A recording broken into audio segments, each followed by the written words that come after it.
asxaabtu waa idin salaamay soo dhawaada kusoo dhawaada runsheeg media network asxaabay shirkii golaha mustaqbalka iyo madaxweynaha jamhuuriyadda federaalk soomaaliya u dhexeeyay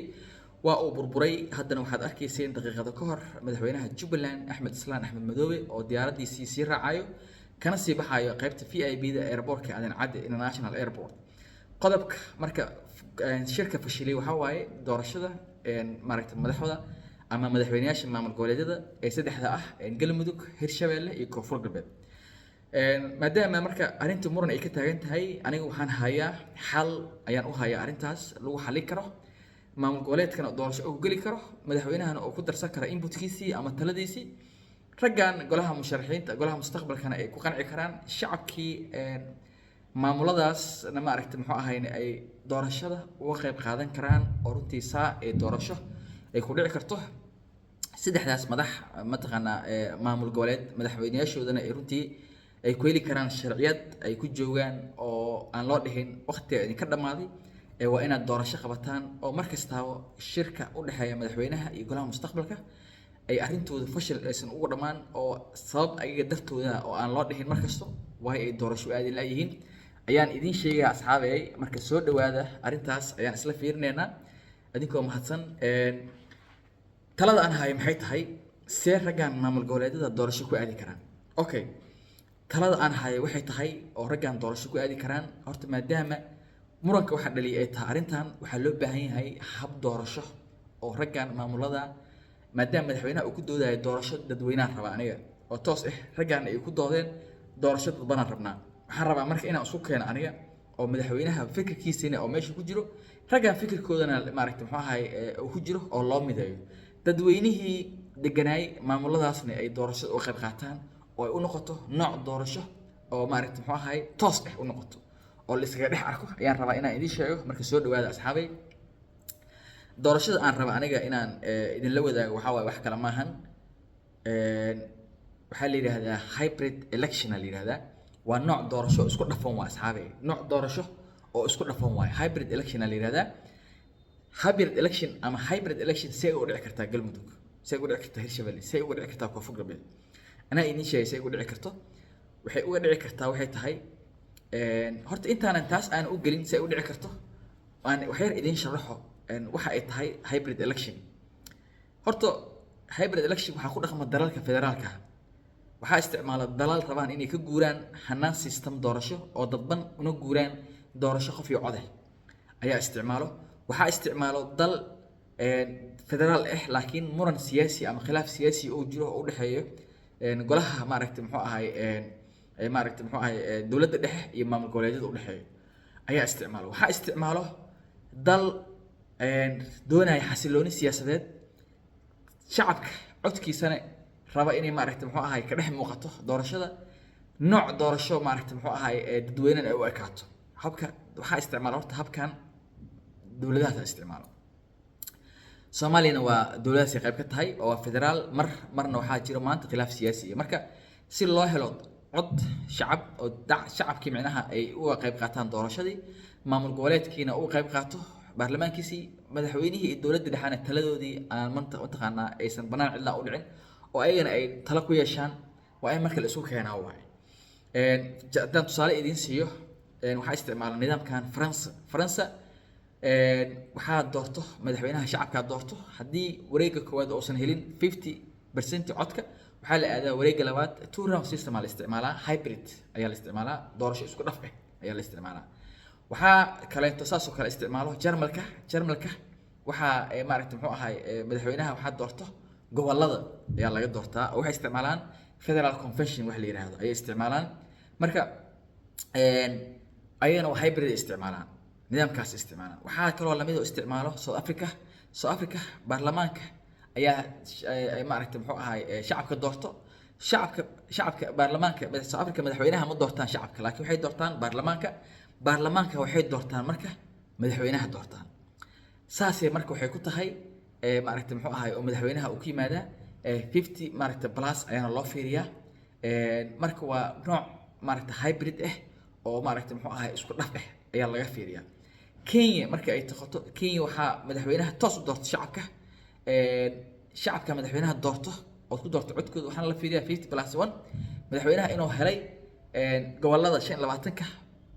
inta oo ka helay ayaa la fiiriyaa marka taas waxay keenaysaa marka goboladii saameynta oo ka helay iyo maarinta oo ka helay iyo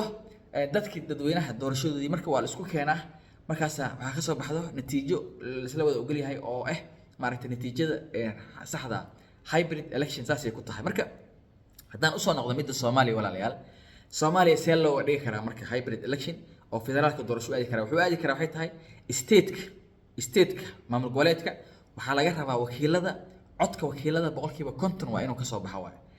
degmooyinka ayana waxaa la gelinayaa doorasho oo sanadiiqa la dhigaa inta la dhigi karo codad oo la geey karo doorasho maalintan laga qaban karo maamul goboleedka guddiga doorashada ee maamul goboleedka ayaa wuxuu dhigaa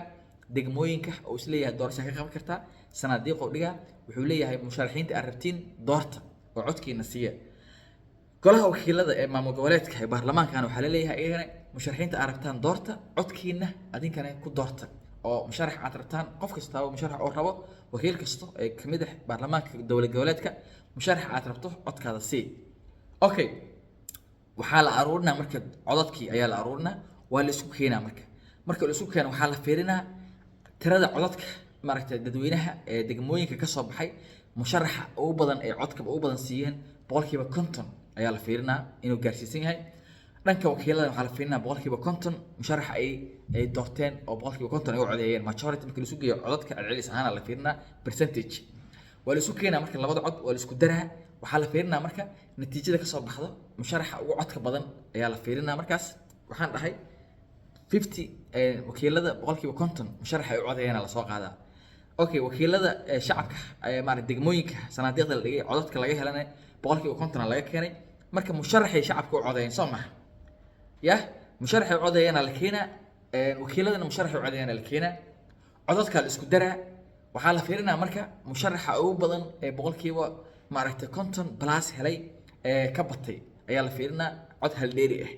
saas marka wuxuu ku noqonaa marka musharaxii guuleystay saasana codadka loo tirinaa guddiga doorashada ee maamul goboleedka saas ugu dhawaaqaa natiijada saasuna madaxweynaha uu ku soo baxay maamul goboleedka okay madaxweynihii federaalka ee Soomaaliya madax xasan maxamuud wuxuu ku yeelanaa marka cod oo wuxuu ku yeelanaa wakiiladii gobolada haddii in case xataa fiiri madaxweynaha hadduu rabo xataa musharax asiga oo wato inuu ka soo baxo golahaas maaragtay maamul goboleedka wuxuu saameyn ku yeelan karaa codkiisa oo ku beerinaa golaha wakiilada ee xildhibaanada maaragtay maamul goboleedka uu leeyahay musharaxibana wata aniga codka EC oo dhihi karaa dhaqaale oo isticmaali karaa habab badan oo isticmaal hadduu rabo waa hadduu sarabine wuxuu leeyahay maaragtay muxuu ahay